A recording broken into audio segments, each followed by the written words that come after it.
ಪ್ರತಿಯೊಬ್ಬರ ಜೀವನದಲ್ಲಿ ಆಗಲೇ ಆಗಿರುವ ಇಲ್ಲವಾದರೆ ಭವಿಷ್ಯದಲ್ಲಿ ಆಗಬಹುದಾದ ಒಂದು ವಿಷಯ ಮೋಸ, ಅಂದರೆ ಭ್ರಮೆ. ನಂಬಿಕೆ ಮೇಲೆ ಕತ್ತಿ ಇಡೋ ಕ್ರೂರ ನಡೆ. ಹೌದು, ಮೋಸ ಕೇಳುವುದಕ್ಕೆ ಕೀಟಕ ಮಾದರಿ ಪದ, ಆದರೆ ಅದರಲ್ಲಿ ಹತ್ತಿರದವರು ತೋರಿಸುವ ತೀವ್ರತೆಯ ನೋವು ಇರಬಹುದು. ಗೆಳೆಯರೇ, ಈ ಮೋಸ ಜೀವನದ ಕೊನೆಯಲ್ಲ, ಇದು ನಮ್ಮ ಗುರಿಯ ಪಥವನ್ನೇ ತೋರಿಸಬಲ್ಲ ಮಾರ್ಗದೀಪ ಕೂಡ ಆಗಬಹುದು.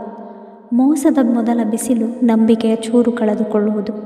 ನಮಗೆ ಯಾರೊಬ್ಬರು ಮೋಸ ಮಾಡಿದಾಗ ಮೊದಲು ನಾವು ನಂಬಿಕೆಯನ್ನು ಕಳೆದುಕೊಳ್ಳುತ್ತೇವೆ. ಎಷ್ಟು ನಂಬಿದ್ದೆ, ಅಂಥವರು ಕೂಡ ಹೀಗೆ ಮಾಡ್ತಾರಾ ಅಂತ ಎದೆಯೊಳಗೆ ತಟ್ಟುತ್ತದೆ. ಆದರೆ ಇಲ್ಲಿ ಮುಖ್ಯವಾದ ಪಾಠ ಇದಾಗಿದೆ: ನಂಬಿಕೆ ಕಳೆದುಕೊಳ್ಳಬೇಡಿ.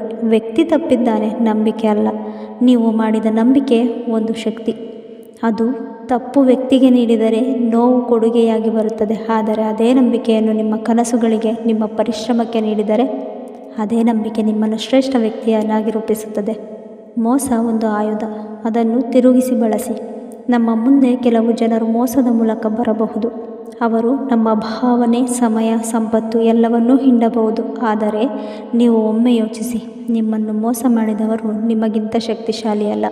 ಅವರು ಭಯಪಟ್ಟು ಹಡವಿದ ರೀತಿಯಲ್ಲಿ ನಿಮ್ಮನ್ನು ಉಪಯೋಗಿಸುತ್ತಿದ್ದಾರೆ.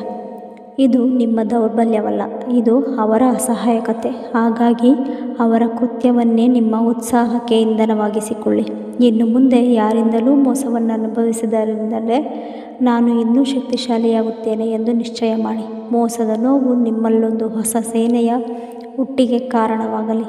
ಸತ್ಯ ಎಷ್ಟು ತಡವಾದರೂ ಜಯಿಸುತ್ತದೆ. ಮೊದಲು ನೀವು ಮೋಸಕ್ಕೊಳಗಾದಾಗ ನೀವು ಸೋತಂತೆ ಕಾಣಬಹುದು. ಜನ ನಿಮ್ಮನ್ನು ನಂಬದೇ ಇರಬಹುದು, ಆದರೆ ಸತ್ಯ ಯಾವತ್ತೂ ಜೀತಗೊಳ್ಳುತ್ತದೆ.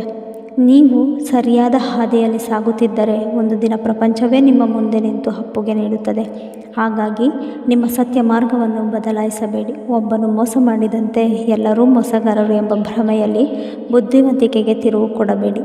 ನಿಮ್ಮ ಒಳ್ಳೆಯತನ ಉಳಿಸಿಕೊಳ್ಳಿ, ಅದು ನಿಮ್ಮ ಬೆಳ್ಳಿ ದಿನದ ಬಂಡವಾಳ. ಮೋಸ ಕಲಿಸುವ ಪಾಠಗಳು ಜೀವನವನ್ನೇ ಬದಲಾಯಿಸಬಹುದು. ಯಾರನ್ನು ಹೇಗೆ ಓದಬೇಕು ಎಂದು ಕಲಿಸುತ್ತದೆ. ನಂಬಿಕೆ ತೋರಿಸುವ ಮಿತಿಯನ್ನು ತಿಳಿಸುತ್ತದೆ. ಆತ್ಮಸ್ಥೈರ್ಯವನ್ನು ವೃದ್ಧಿಸುತ್ತದೆ. ಆತ್ಮಚಿಂತನೆಗೆ ಪ್ರೇರಣೆ ನೀಡುತ್ತದೆ. ನಿಜವಾದವರ ಮಹತ್ವವನ್ನು ತಿಳಿಸುತ್ತದೆ. ಹೌದು, ಮೋಸ ಪಾಠ ಸವಾಲಿನದು, ಆದರೆ ಪ್ರಾಮಾಣಿಕ. ನೀವು ಅದನ್ನು ತೀವ್ರ ನೋವಿನ ಸ್ಥಿತಿಯಿಂದ ಅನುಭವಿಸಿದರೂ ಅದು ನಿಮಗೆ ಬಹುಮೌಲ್ಯ ಪಾಠವನ್ನೇ ಕೊಟ್ಟಿರುತ್ತದೆ. ಮೋಸದ ಬಳಿಕ ಜೀವನ ಮುಗಿಯಲ್ಲ. ಗಮನವಿರಲಿ, ಮೋಸ ನಿನ್ನ ಬದುಕಿನ ಕೊನೆ ಅಧ್ಯಾಯವಲ್ಲ, ಅದು ನಿನ್ನ ಮುಂದಿನ ಅಧ್ಯಾಯಕ್ಕೆ ಪುಟ ತಿರುವಾಗಿದೆ. ನೀವು ಬಲವಂತದಿಂದ ಮುರಿಯುವ ಬದಲು ಶಕ್ತಿಯಿಂದ ಎದ್ದು ನಿಂತರೆ ಮೋಸದವರು ತಾವೇ ನಿಜವಾದ ಸೋಲವನ್ನು ಅನುಭವಿಸುತ್ತಾರೆ. ನೀವು ಯಾರಿಂದಲಾದರೂ ಮೋಸ ಅನುಭವಿಸುತ್ತಿದ್ದರೆ ಅದೇ ನೋವಿನಿಂದ ನೀವು ಇಂದಿನ ಶ್ರೇಷ್ಠ ವ್ಯಕ್ತಿಯಾಗಬಹುದು. ಒಂದು ಮಾತು ಮರುಕಳಿಸಬೇಕು ಎಂದರೆ ಅದು ಇದಾಗಿರಲಿ: ಅವರು ಮೋಸ ಮಾಡಿದರೆ ಅದರಿಂದ ನಾನಿನ್ನೂ ನಿಂತಿಲ್ಲ. ಅವರು ನನಗೆ ಪಾಠ ನೀಡಿದರು, ಆದರೆ ನನ್ನ ಹೋರಾಟ ನನಗೆ ಗೆಲುವು ನೀಡಲಿದೆ. ಧನ್ಯವಾದಗಳು. ನೀವು ಇದೇ ಮಾದರಿಯಲ್ಲಿ ಪ್ರತಿ ನೋವನ್ನು ಪ್ರೇರಣೆಯಾಗಿ ಬಳಸಲಿ. ನಿಮ್ಮ ಹೃದಯವನ್ನು ಮುರಿಯದಿರಿ, ಅದನ್ನು ಬೆಳೆಸಿರಿ. ಮೋಸದ ನೆರಳು ನಿಮ್ಮ ಬೆಳಕಿಗೆ ಅಡ್ಡಿಯಾಗದಿರಲಿ.